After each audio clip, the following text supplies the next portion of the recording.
Okay, I guess we're ready to start. Thank you all for coming today. Most of you, I think, were here the last two sessions. So, except for one person, do you want to let us know? Okay, Allison Baker. I don't know if anybody knows Allison, but welcome. I recognize most faces. Okay, we're going to start out today. Anna's written some very recent articles, and it gives an awful lot of information of what's been going on lately. So Amos will start with the first one. Yeah, if you want to find in your papers that notice to sheriffs. Land law has been declared throughout the United States as of October 5th, 2024. This means that you must now enter upon the peacekeeping office of county sheriff, and it signals significant changes to your own authority and the law you operate under. Now remember, this is to county sheriffs. 1. As a county sheriff operating on the land and soil jurisdiction of this country, you are the highest peacekeeping and law enforcement officer within the county borders. 2. You are indemnified and hold state immunity. 3. You directly outrank all federal personnel and agency employees.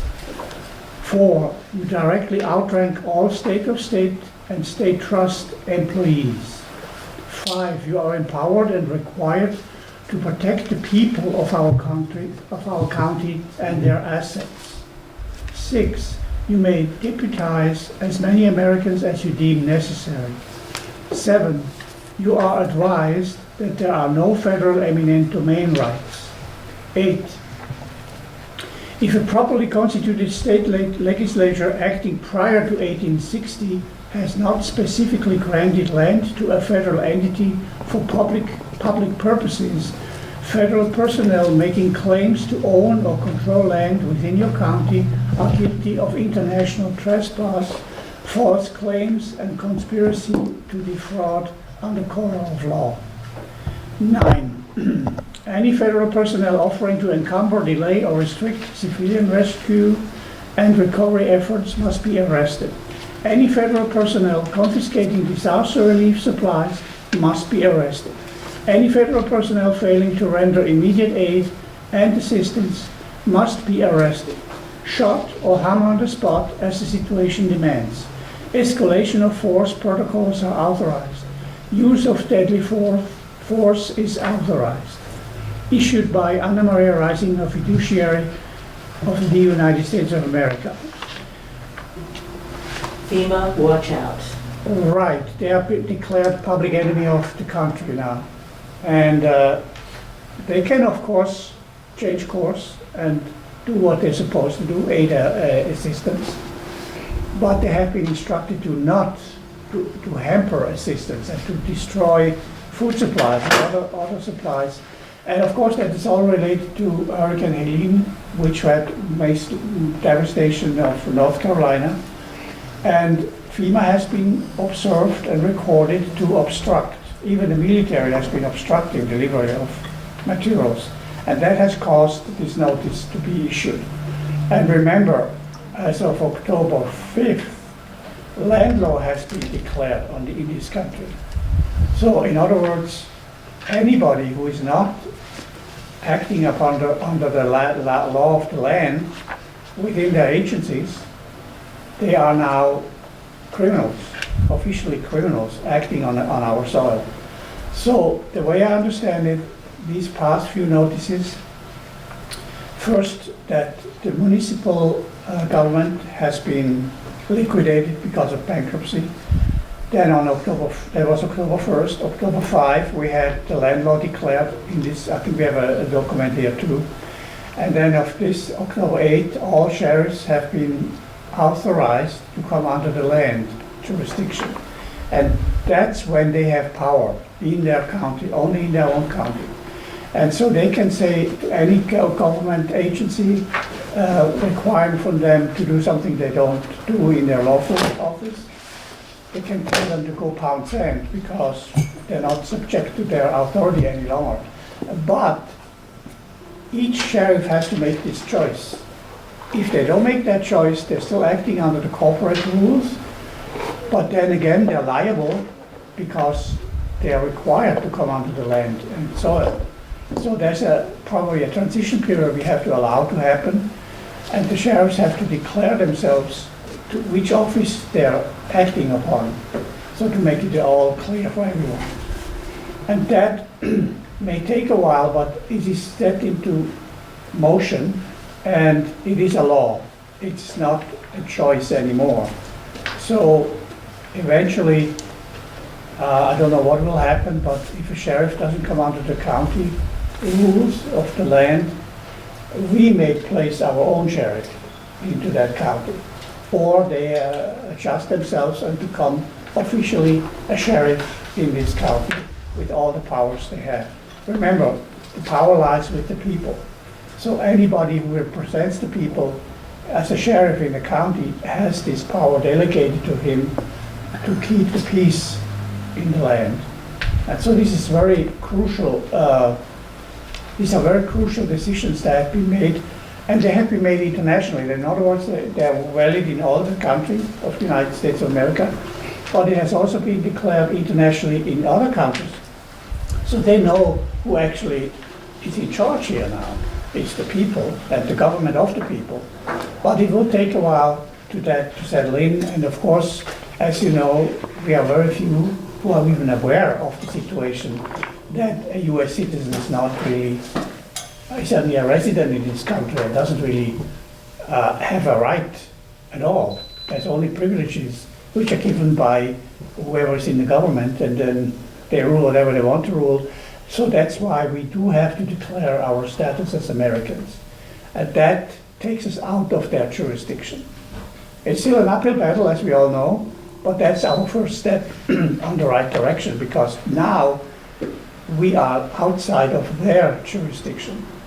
And all they need to do is recognize that, and then they have two options. They come under the land of the law, and they're becoming true subcontractors of this country according to the constitutions, which is their contract. Or B, they remove themselves, and if they're not criminally prosecuted, they leave the country. That's the two options they basically have under these new situations. But how long it will take till they become aware of it, until they become responsible of the criminal activity if they don't change their course, I don't know that. That's something we will have to experience as we go along.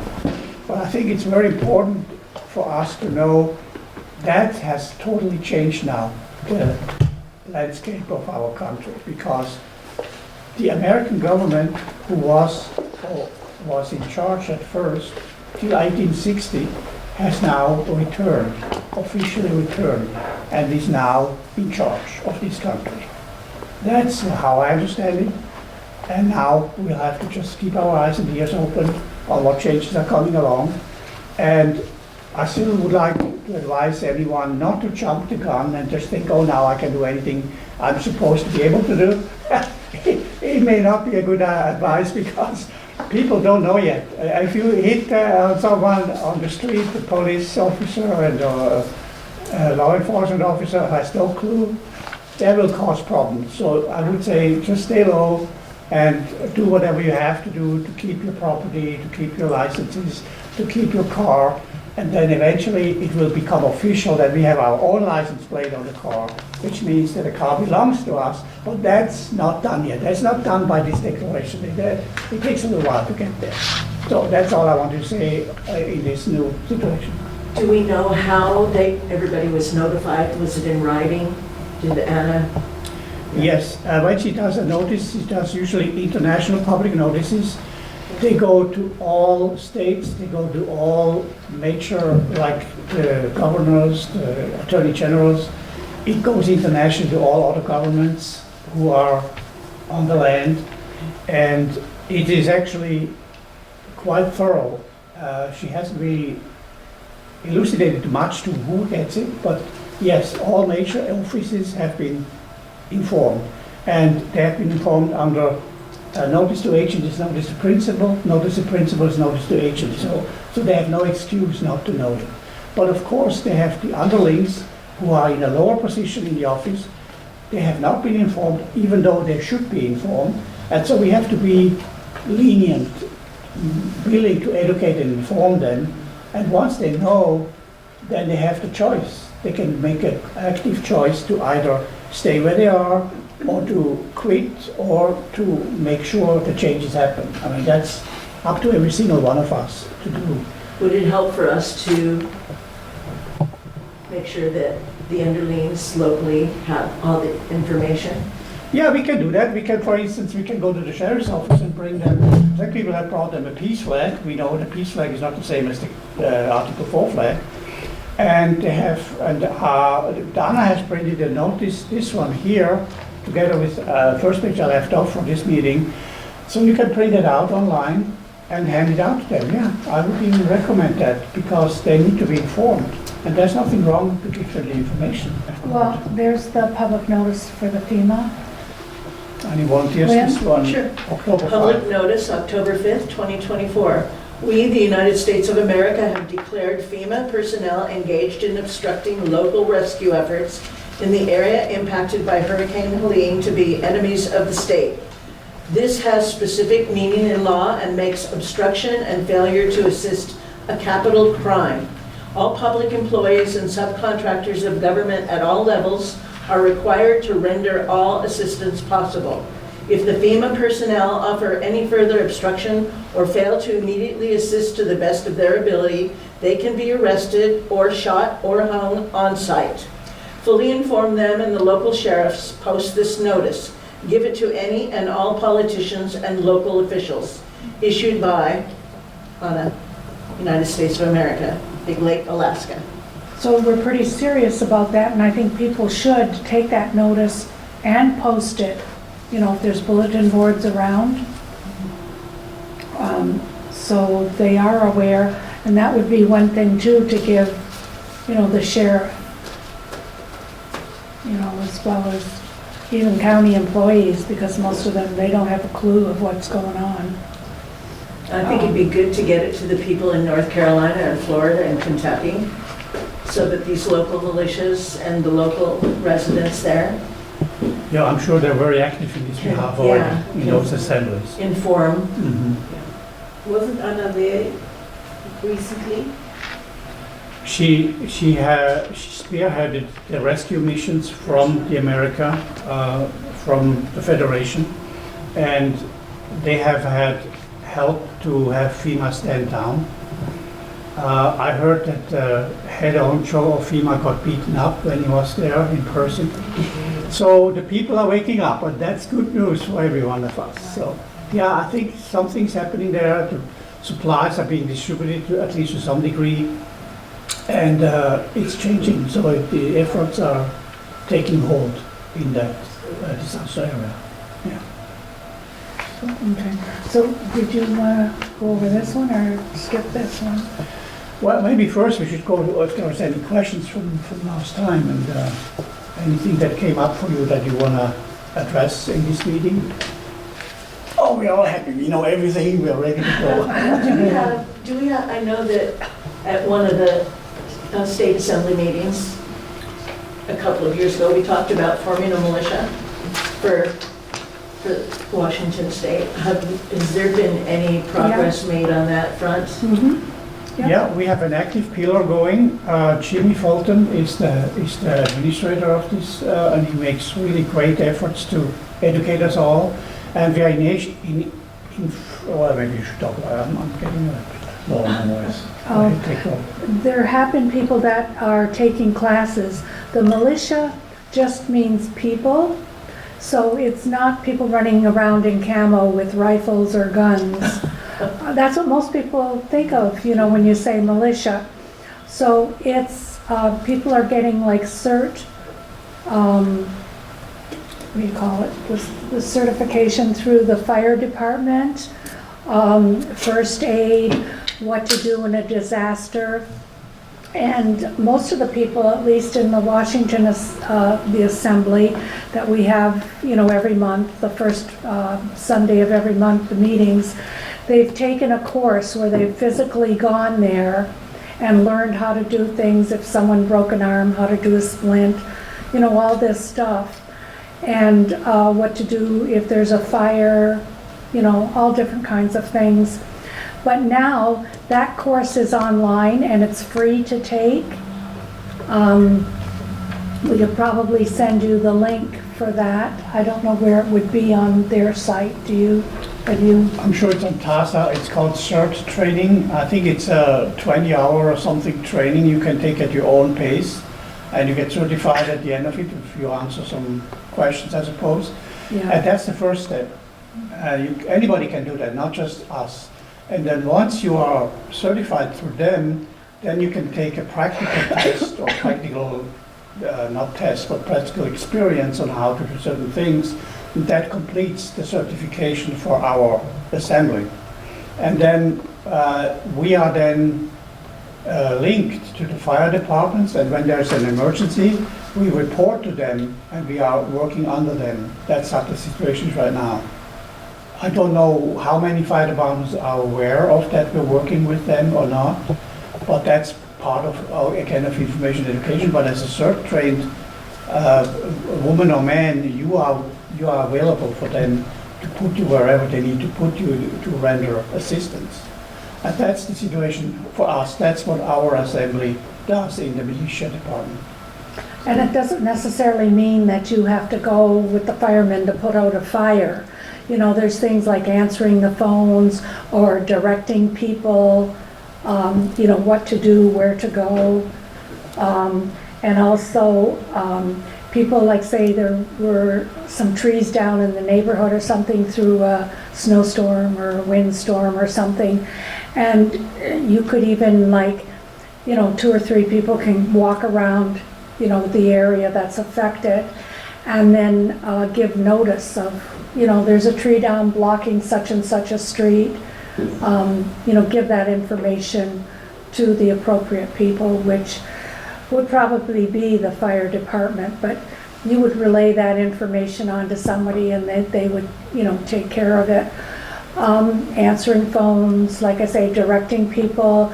If you have any kind of medical training, like we have doctors and we have nurses that are in the assembly that, have taught how to stitch up people or even decide if something happens, a disaster happens, if those people go through and they can tell who's injured the most, because they would get the help first. And what do they call that? I can't remember, like it's triage? Is that, yeah, they would do that.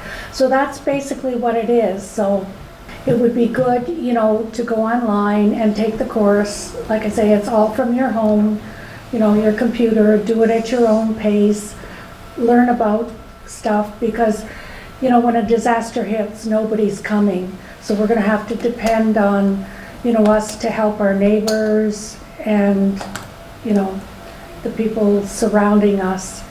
And so it's a good thing to do. And then once you do take that course and you pretty much know what you're doing, then I think it's a matter of they have like maybe before an assembly meeting, you might have to go in like an hour or 2 earlier, and then they will test you on all this stuff. And like if you pass that, then you are certified, to help out. Any questions? No? So anyway, yeah, that is being taken care of. That's the pillar that has been set.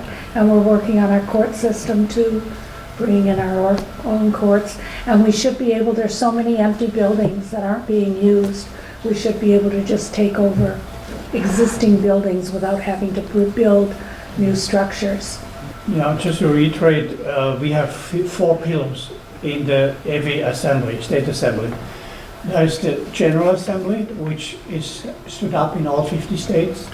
Then there's the Business Assembly, which is international business, only available for citizens, not for state nationals.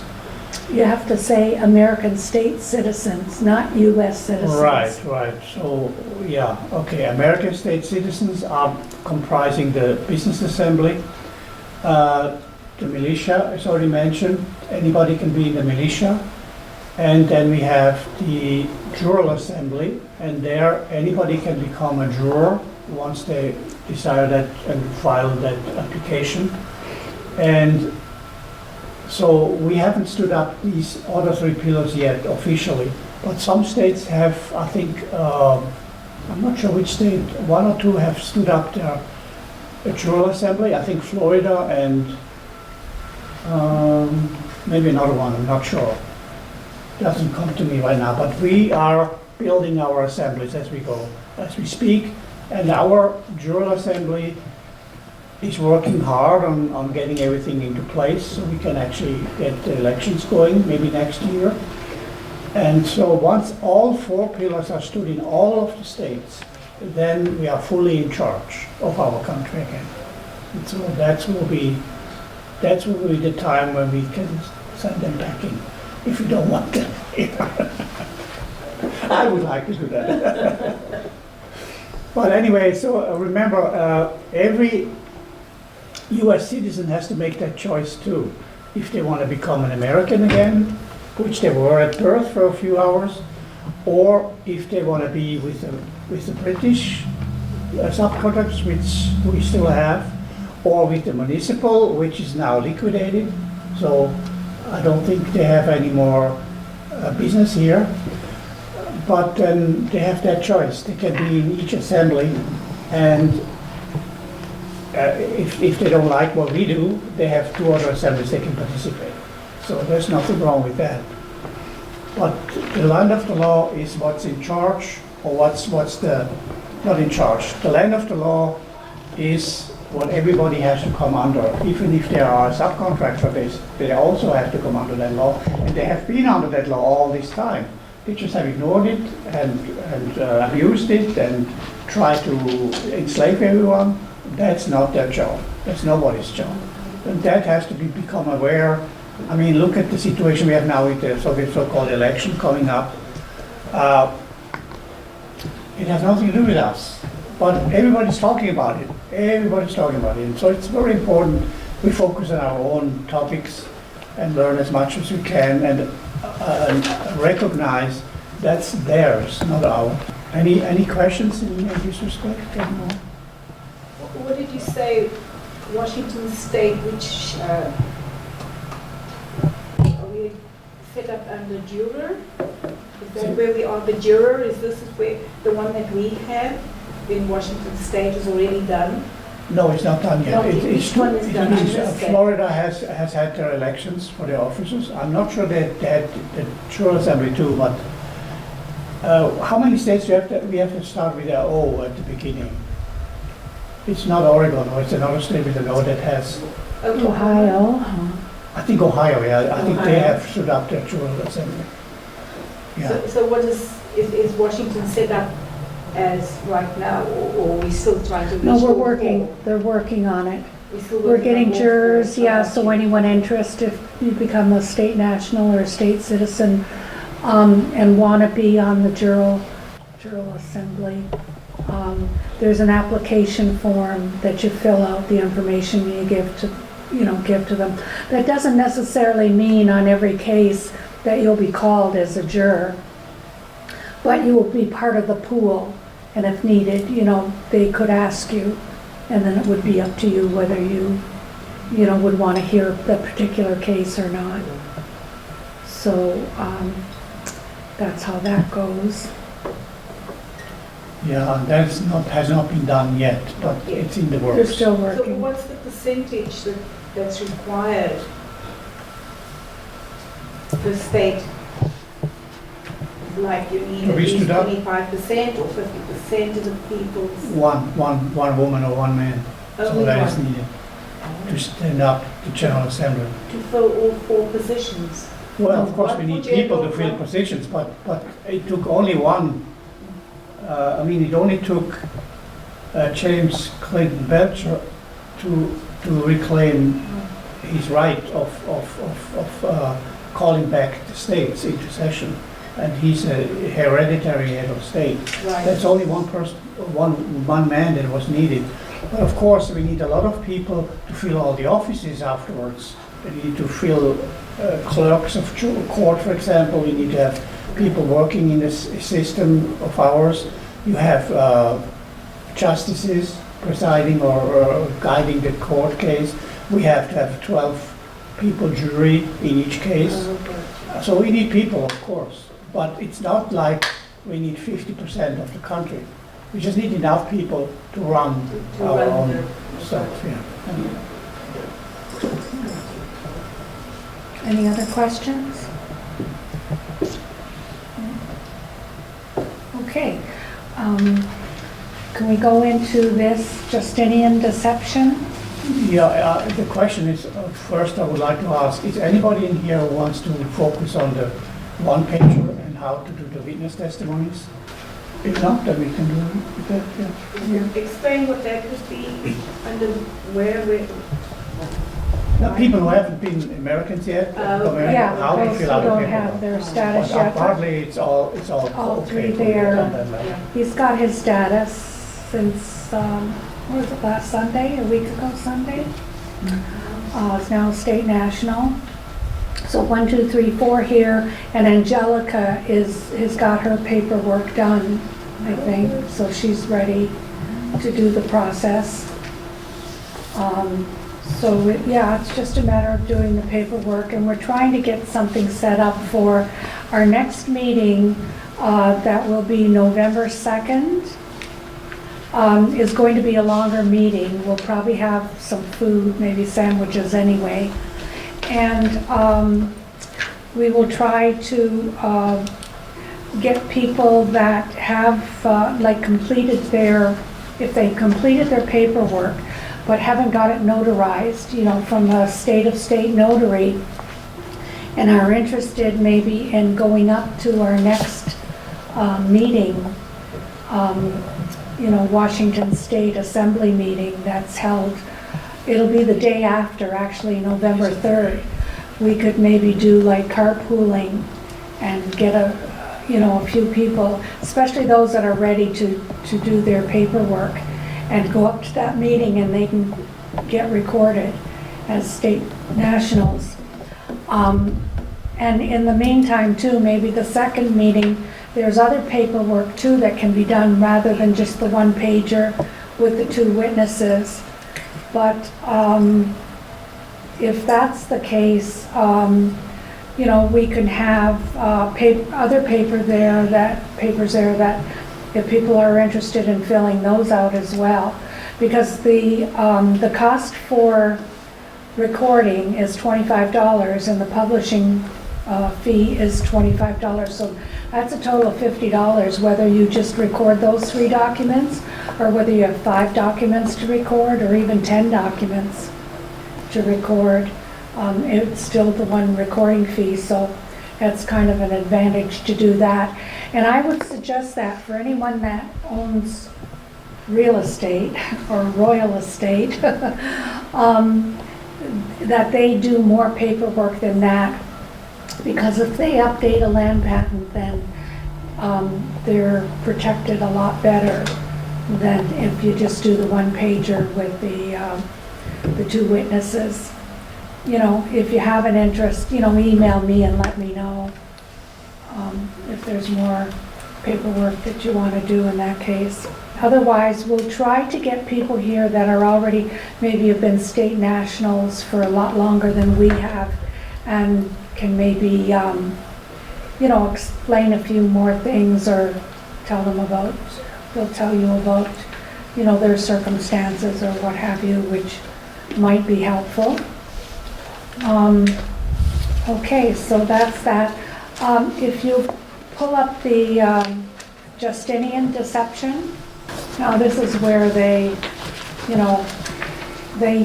what they've used, since using our birth certificate, putting our name in full caps, which is not us, or using all of our names, either upper, lower case or full caps name.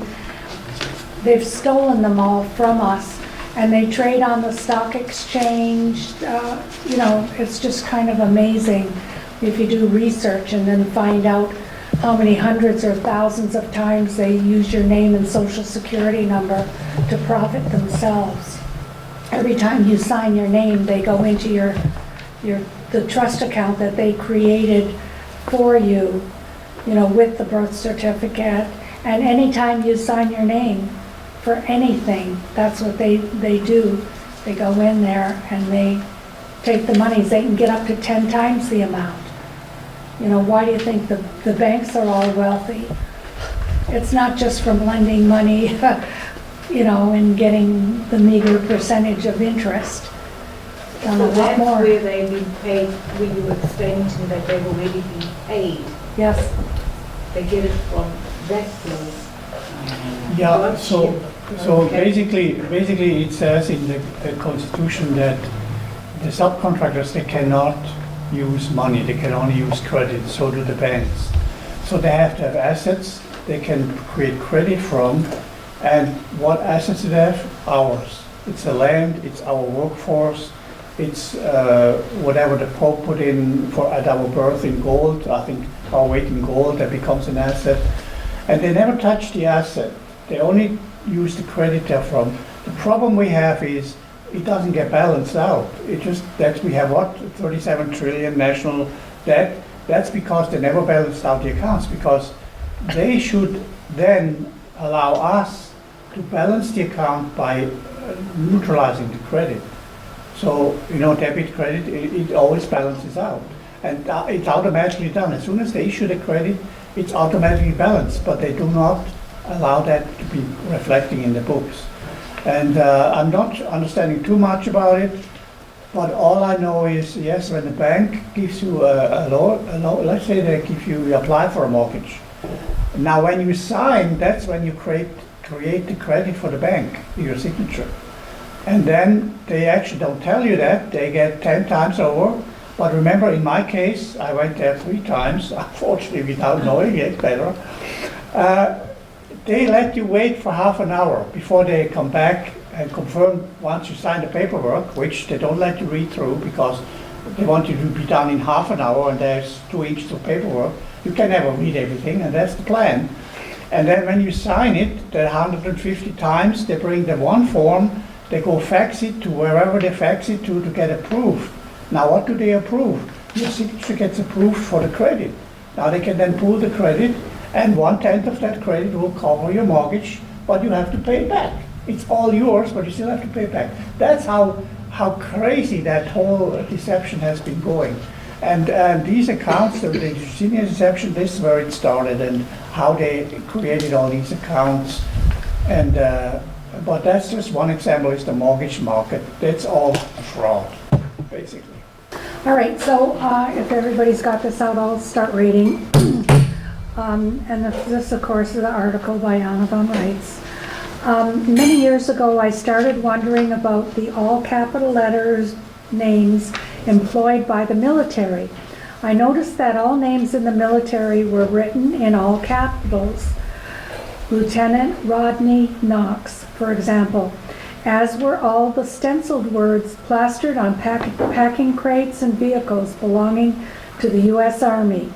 I even tasked my poor father about it, and he mumbled, "When you are in the military, you are a slave, and all that you have as property does not belong to you." This cryptic reply made no particular sense to me, nor did the idea that those putting their lives at risk to defend us would suffer the status of slaves. He was busy, and the sun was hot, and the road before us was dusty from the wheels of the endless military convoy passing by on the old U.S. Highway 12.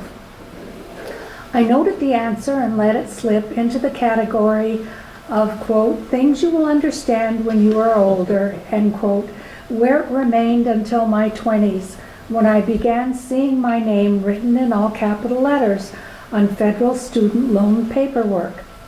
I eventually tracked this odd style of name back to ancient Rome and Roman civil law. I even wrote a studious memorandum of law about the use of particular naming conventions in the Roman civil law going back to 200 BC. I discovered that noble Romans used names written in all small case letters, Flavius, Gallus, or Aurelius, while indentured servants used names in upper and lower case, Flavius, Gallus, Aurelius, with initial caps. And just as my father said, slaves used names in all capitals, Flavius, Gallus, Aurelius. I think I murdered that name, but anyway, full caps there. This did not bode well for whatever poor creature might be named Anna Marie Reitzinger, nor did it adequately explain how or why or by whom my given name would be so abused on government paperwork. I never volunteered to join the army. I knew that names written in all capital letters were, quote, slave names, and it was not proper Latin. But as to what it was, well, I combed dutifully through dictionaries and style guides and the government printing office publications, but the entire net of this effort was to define what the full caps name was not. Not proper English, not used officially, not proper Latin, not. But precious little came forward to enlighten me any further on the topic of what it was being used for, or who or what was mandating its use. The answer, that it was being used by private, mostly foreign-owned governmental services corporations for the purpose of defrauding and mischaracterizing me for their own profit, is not the kind of thing that these organizations nor their employees would trumpet from the rooftops, is it? The secret of glossia, the use of dog Latin embedded in English documents, has finally come to full and glorious light thanks to the efforts of a team of Australian researchers who have delved into this vicious fraud and breach of trust that has been perpetuated against humanity for many generations. Please read the information carefully and grasp the immensity and longevity of the enslavement and abuse that has been exercised against innocent people, Catholic and non-Catholic alike, by the Roman pontiffs and their bill collectors, the members of the bar associations worldwide. A name written in Dog Latin, for example, John Mark Doe, full caps, is the equivalent of a siphon used by vampires to quietly, sneakily, with little risk to themselves, suck away your life's blood and energy for their own benefit. In itself, the mischaracterized name is a tool, lifeless and inert, like a siphon, a door handle, a rope, or a poppet. Harmless until and unless it is used for the purpose of committing personage against you and providing access to your assets, including the value of your labor, your land, your businesses, and your very bodies. The use of these false foreign names embedded in any document written in English is prima facie evidence of a crime. This fundamental crime of personage must finally come to a halt, must be recognized for what it is and brought to an ignominious end.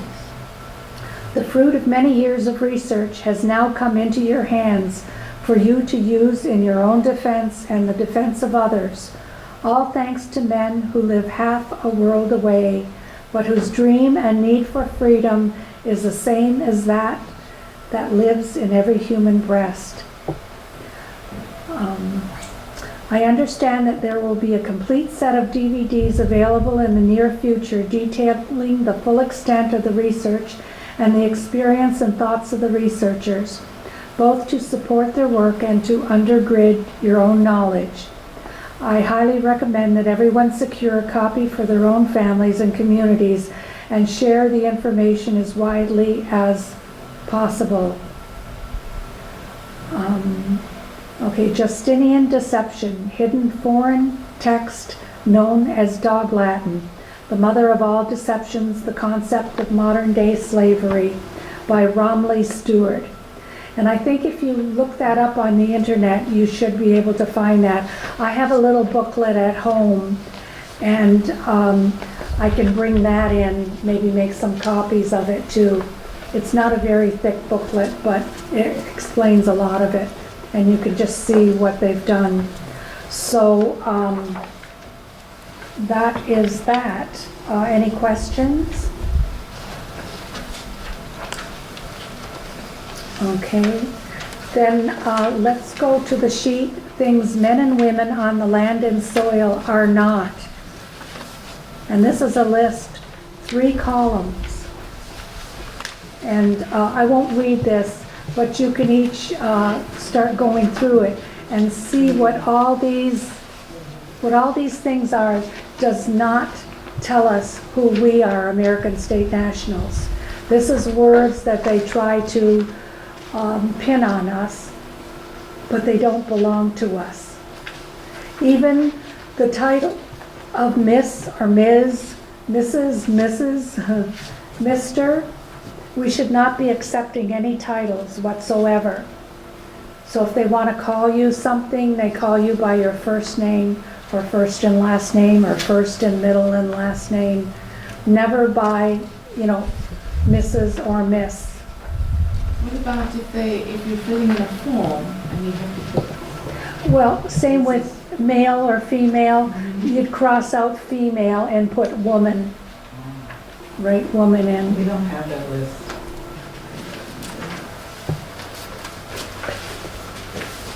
Even we're not a legal entity or a legal fiction or a legal person, we're a lawful person. And there is a Individual difference. is interesting. Yeah. Yeah, the term individual, Yeah. so common. Or human. Human. Yeah. We're not human because that's a human, color of man, also known as a legal person. Who are we? We're not human. We're a person. Person. They don't Yeah. have the word person here. No, because this is what we're not. Right. Yeah. Yeah, a person can also address a man or a woman. It's part of the definitions, but it usually gets forgotten, and we are always addressed as a corporate person. Can we have a list of what we identify as? This is what we don't identify. Oh, Right. there's not much, I think. Man, Yeah, woman. man or woman. Man or woman. Person.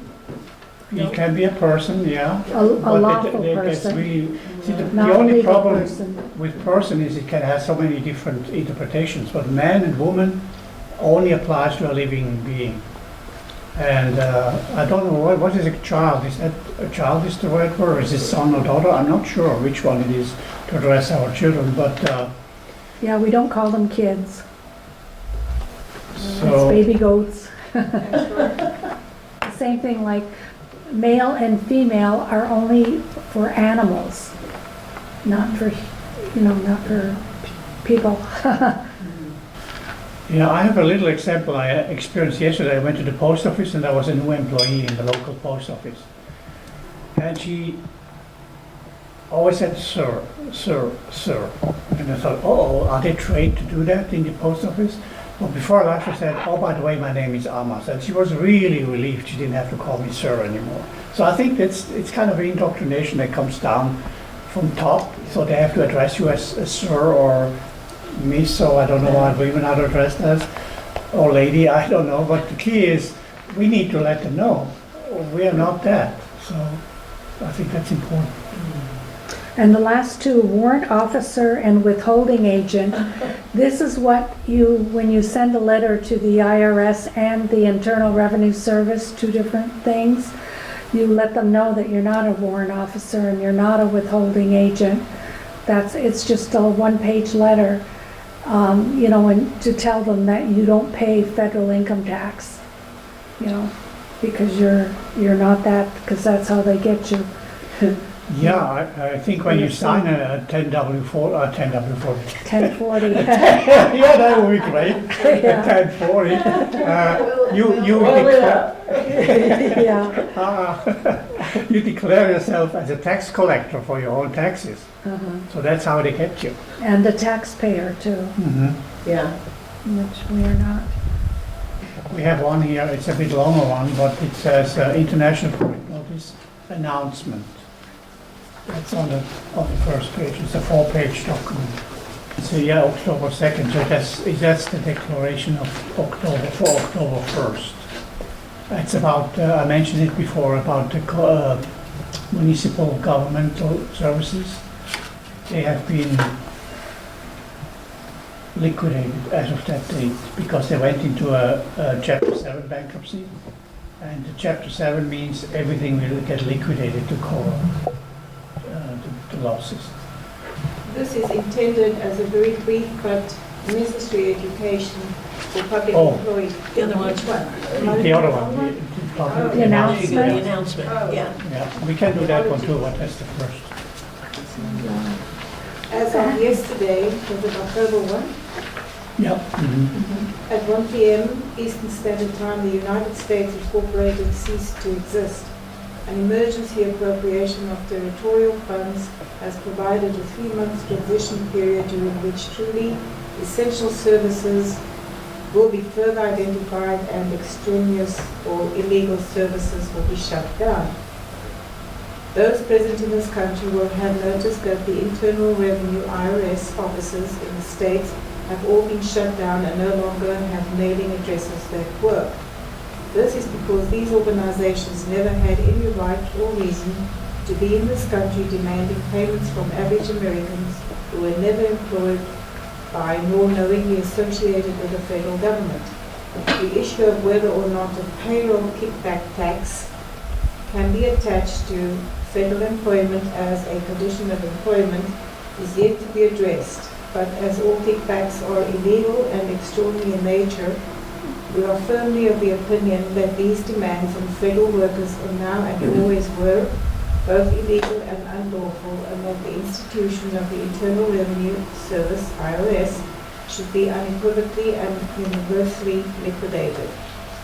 Another result of the changes being made is that the American military is a military service again, no longer being operated as a mercenary service, and the war that has been promoted on our shores for the past 160 plus years is ended.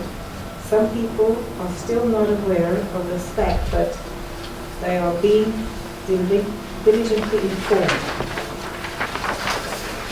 There has been an unfortunate delay in deploying disaster relief and assistance throughout the southeastern United States, which were hard hit by high winds and flooding associated with Hurricane Helene, as jurisdictional issues were not immediately apparent and resolved, resulting in mass confusion and overall lack of coordination of rescue efforts. This was hopefully resolved by directives issued by the Joint Chiefs of Staff this morning, ordering the military to provide all helicopter assistance available or available under civilian contract to provide search and rescue operations throughout the region. The Federation of States has ingress-egress treaties allowing federal, military, and state-of-state National Guard units to provide this service to the states and within state borders during natural disaster calamities, and the Joint Chiefs have been fully informed and authorized to provide search and rescue equipment and personnel and fully inform the state-to-state governors regarding search and rescue operations, deployment, and funding support. Joint Chiefs are additionally hereby instructed to deploy and make available mobile military hospitals, camp kitchens, sanitation services, water unit supply units, communications support, and Army Corps of Engineers support, together with all necessary personnel and supplies needed to construct emergency bridges and roads. The Federation of States does not need to make appropriations through any Congress, as we are not under the constitutions and are instead a direct instrumentality of the states responsible for the safety and protection of the living people and their property assets. We maintain that protection of the living people and their assets is only rightful, reasonable, and proper reason for any government to exist, and that any failure to protect both life and property assets is a failure of government. Our peacekeeping task force is on the ground and in communication support of the assemblies in Virginia, North Carolina, South Carolina, Georgia, Florida, Alabama, and Eastern Tennessee, where there is widespread damage and a massive death toll that is as yet unreported. In some areas, entire towns have been swept away. There are reports of rescue operations being hindered by local and state police trying to control various operations areas to the detriment of actual rescue efforts in the Black Mountain area of North Carolina. There are reports of entire cemeteries and morgues being washed away. Let everyone and every level of government involved work together with one single-minded accord and with one purpose, to preserve life and restore basic public services in the flood-damaged areas. Be practical about it and do not allow anything to interfere with the rescue of the living people.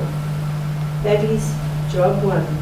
Whoever does it, civilian or military, and however it is accomplished, get it done. Our Federation of States has a long-standing alliance with Russia, 1858, which both we and the Russians have always honored. There will be no war with Russia. Our nations are allied and will continue to work together in the interests of mutual prosperity and peace on the Pacific Rim.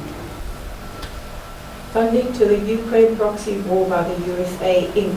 is a private matter best addressed by invoking public law against this foreign corporation, which was organized for lawful purposes and is not allowed to invest in unlawful activities carried out by third parties.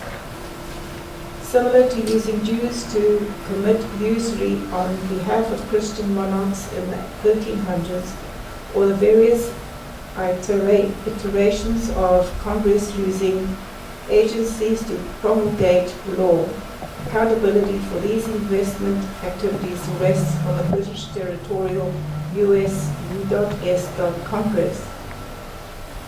Any continuance of using a proxy war and a proxy government in the Ukraine to promote war against Russia is not only a violation of our stated will to honorably maintain our alliance with Russia, but a violation of international and commercial law. The funding that has been siphoned off the China trade will be restored so that China need not be desperate to think in terms of economic warfare or actual warfare to realize recruitment. A normalization and recruitment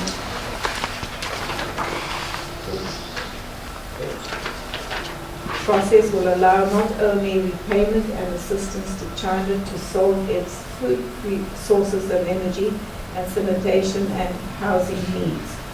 Our actual government, which has always been here despite false representations, pretending that we are missing, and Interregnum. is committed to peace and prosperity for everyone. As such, we promote mutual benefit and mutual understanding.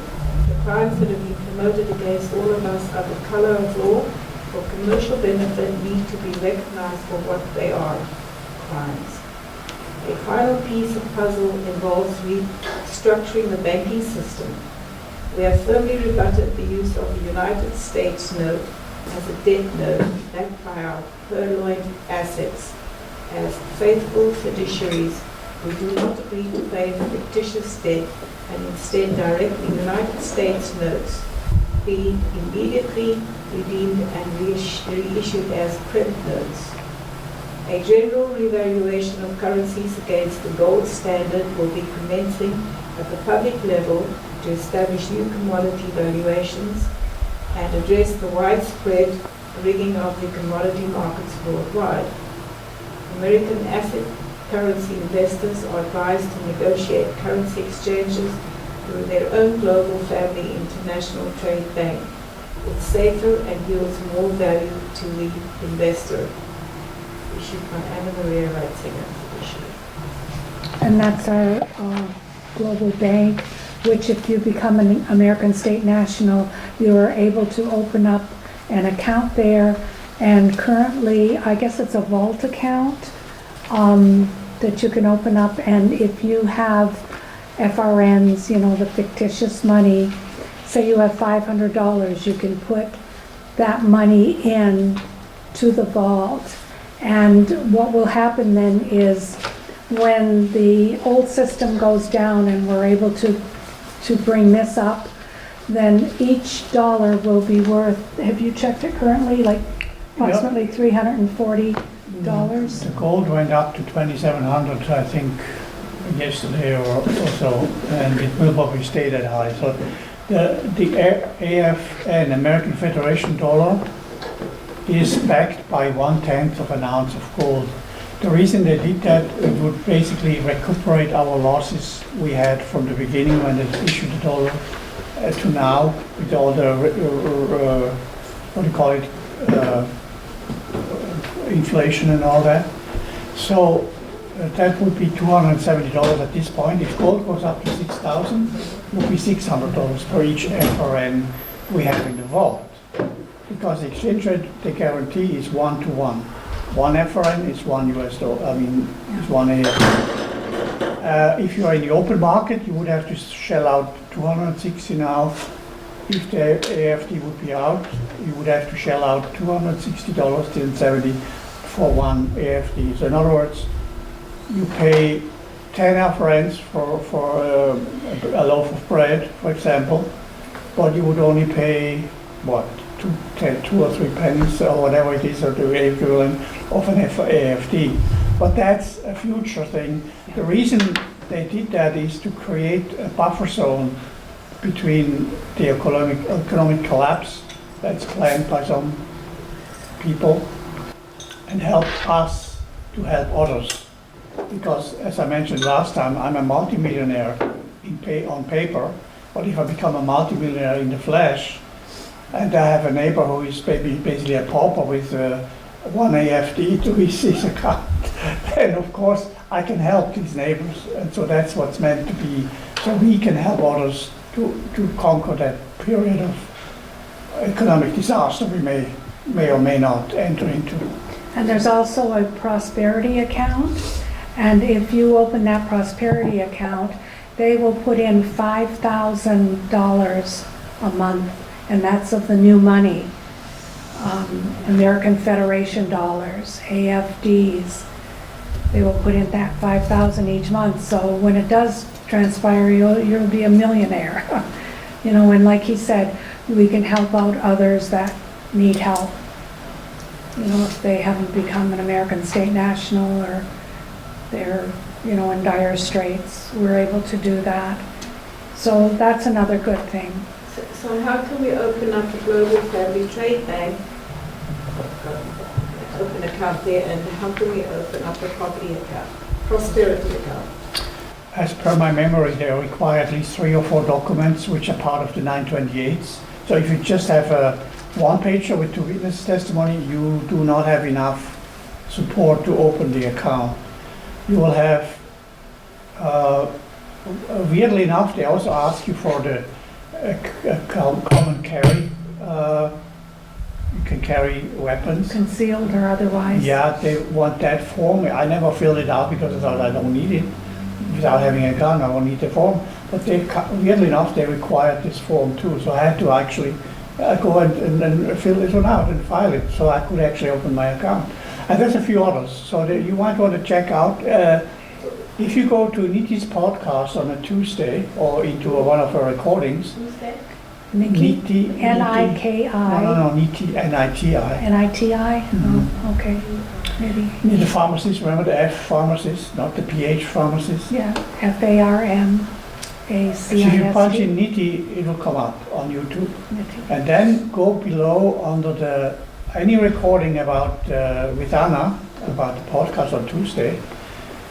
Below is always a link tree you can click on, and it shows you all the links for Global Family Bank with all the information on how to open an account. It's all in there. And they will tell you what you need, what kind of forms you need. to upload in order to open the account. You upload it online, and then they verify that the forms are correct, and then they approve your account. So it may take a while. They're very busy right now, but that's the process to And do. the prosperity account is under that. Yeah. Okay. Once you get the account, then you qualify for a deposit of 5,000 AFDs every month, Yeah, which they put into your account. which they promise to do, but they're busy right now, so they don't do that because it's still at the beginning of its processing, and they haven't automated all the processes yet, and they're way overloaded with work, and so there's now more important issues than founding singular accounts. So, but yeah, we will eventually probably get funded again on a month-to-month basis.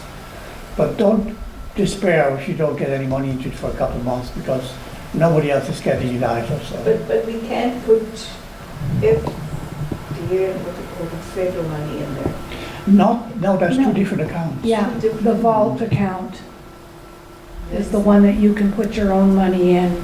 That's the global bank one.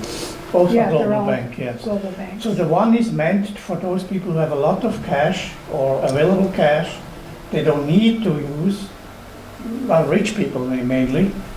They can deposit it in there instead of investing into the stock market or whatever, and then leave it there, don't touch it, till everything is changed, and then we can use the AFD for business, or for purchases, for trade. Then those who have that vault account can then release the account, whatever is in there, into the prosperity account. It's then available. What's in the vault is not readily available. It's like a safe, lock, and then you have to first find the right combination to open the safe, and you maybe have misplaced it. But in the prosperity account, it's like a checking account, with the only difference, it's a checking account, it's a prepaid account. So it's like a prepaid debit card or prepaid credit card, so everything is prepaid. So when you take it out, you don't have to pay back interest and principal, but you just get a new balance. That's all there is to it. And if you do business and somebody pays you, that goes in there too and will fill up the account. So it's basically the same as it was before, except it's not credit, it's now an asset. It's a tangible asset, but it's backed by gold. And that means we just use our own wealth we already have in the land. And if you have a profession you're good at, that's a value too. Or if you have a business, that has value. So that is all then reflected in those accounts. And that's why nobody is a pauper in this country. If the people are rich beyond measurement. If you would just see one document that Anna has published in her articles, how much gold is around. Once all that gold is public knowledge, silver is the one that's more expensive than gold, I'll tell you that, because there's so much gold around. Remember scarcity? I think some people still claim there's only about 1,300 tons of gold worldwide available. That's ridiculous. But again, once that is common knowledge, it's a commodity. Gold is a commodity. If it's so much supply, the gold price will just plummet. And then silver will probably become more rare because there's not much silver around right now. So that will go up in value. And remember, just as an information, if you want to invest, if you don't have that account yet, but you want to safekeep your money, invest into precious metals. And my suggestion, if you don't have a problem with space or weight, invest in silver rather than gold, because right now the silver is about 80 times. Gold is 80 times the amount of silver, like a 1 ounce of silver, like 32, gold 2,700, it's about 80, 85 times difference. But on a historical level, it's only about 15 times. Way back, it was only 15 times higher. So if silver was $1 or gold was $35, silver was maybe $2 or $3 tops. So it will balance itself out again. It's always like that. So even if silver goes up to 100 of gold, it's a bargain. It's a bargain deal. But gold is going up. So I mean, it's up to each of one of us. But I stopped buying gold. First of all, it's cost me too much. 1/10 of an ounce, you have to shell out $300. So I buy silver coins. So that's working for me because you can go on eBay, buy one coin, or you can go to the dealer, buy one or two coins. It's easy to do. Whenever you have a little extra, just invest it into some precious metal. And that means, you see, you don't want to have to spend it tomorrow because then you lose, because they have a premium on it. And if you're lucky, the price goes up, but if you're not, the price goes down a bit.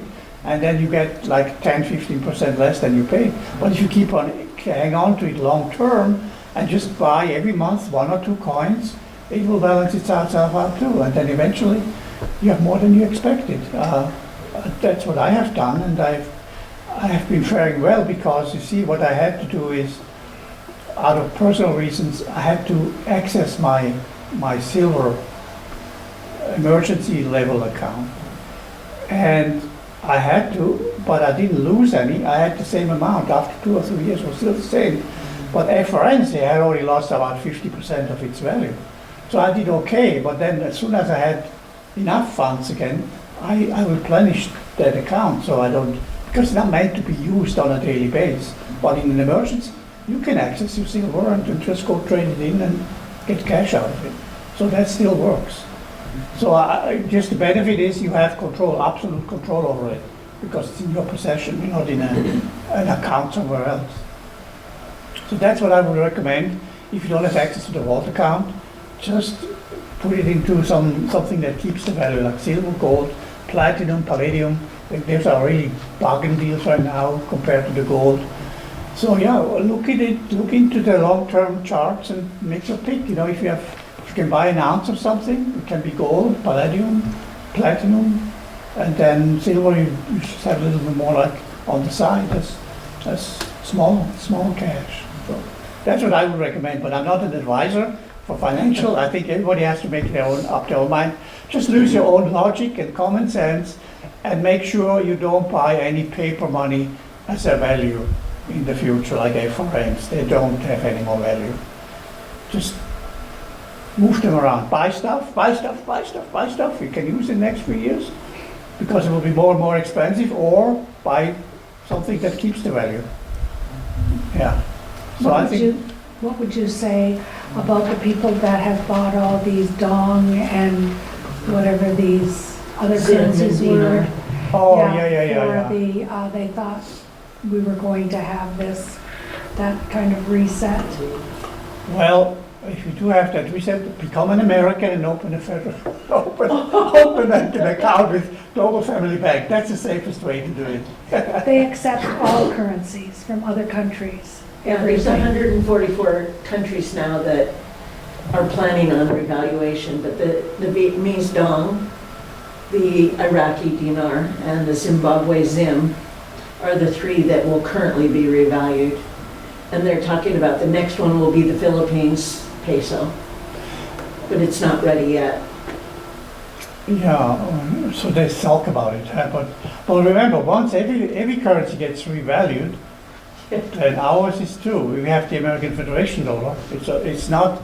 We won't use the FRN anymore because that has never been money. Maybe that's different in other countries because they had money, but for us it was always an IOU. Definitely. Yeah, so we can't really make that having more value than it has, but it can replace it, and then that's the value. Yeah. So I mean, I have a few of those. I fell for it like 10, 12 years ago. Well, I'm still waiting. What about the gold back dollars? You mean the ones that have gold inside? Yeah. Yeah, they're safe because they have a certain amount of gold in it, but you do pay about a 30% premium on the gold. But it is okay because the value goes up and down with the gold. So if the gold, let's say if you bought it at $2,000 an ounce of gold, and it's now at $2,700, you basically gain that value in your gold dollar too. So yeah, So it's going to be, it's worth its weight in gold rather than the face valuation. correct. If somebody gives you a gold dollar for $1, oh, take it.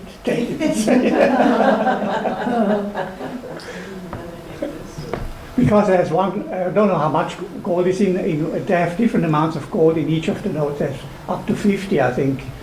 They have up to $50 value in those gold backed, and they reflect the amount of gold, not the value of the gold. The higher the amount of the dollar, denomination, the higher the amount of gold inside it.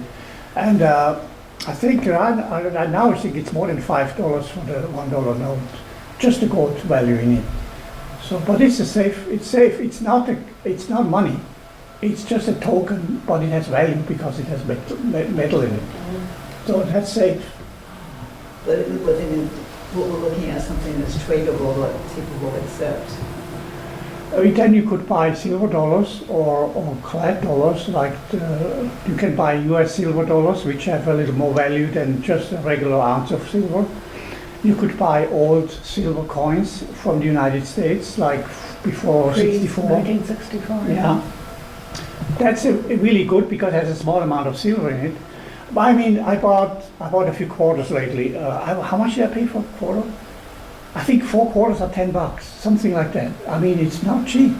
The silver is very expensive now, but it's helpful to have a little smaller amounts, you know.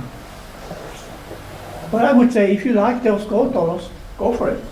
You can't lose on it. So. Just asking.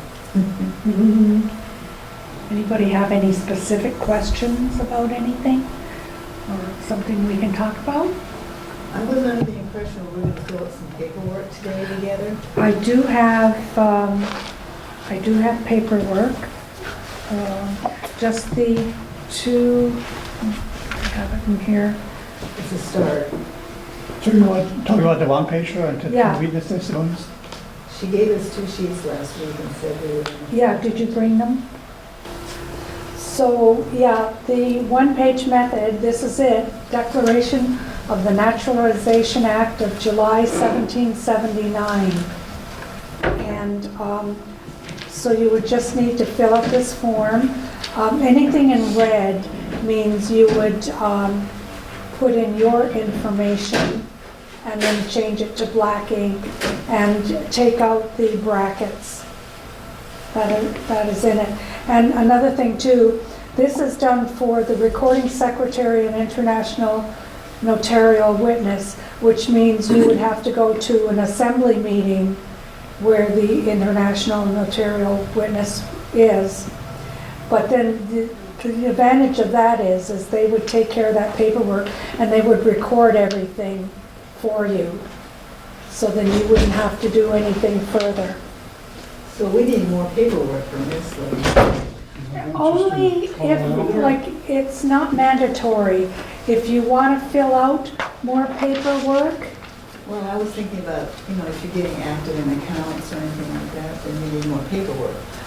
yeah, Well, if you want to become an American, say national, that's all you need. that's all you need. Only if you want to save money on a recording. Yeah. This is Libby's binder here, so you could take a look at the document. See, this is the same document that this is here. So you would fill that out.